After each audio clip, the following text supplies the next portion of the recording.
Good day everyone. Today we'll be learning how to fix your external hard drive that isn't functioning properly in Windows 10.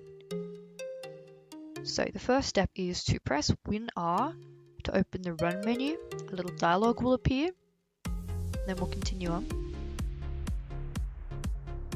Once that has appeared, I want you to enter 𝐷EVMGMT.MSC, basically device management, so it's 𝐷EVMGMT.MSC.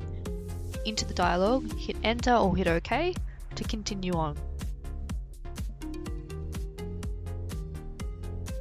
Once you've done that, you'll see a whole list of items.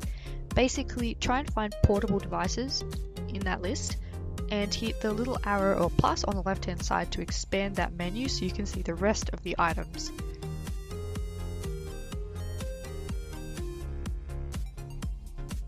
Right, once you've done that, I want you to find your device from the list. So it will be labelled something similar to the brand. Mine is Seagate, some people's will be WD. Right click to hit Update Driver Software and then just wait a moment.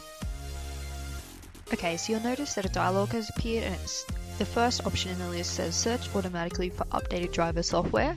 Select that option and it will search the web for appropriate driver.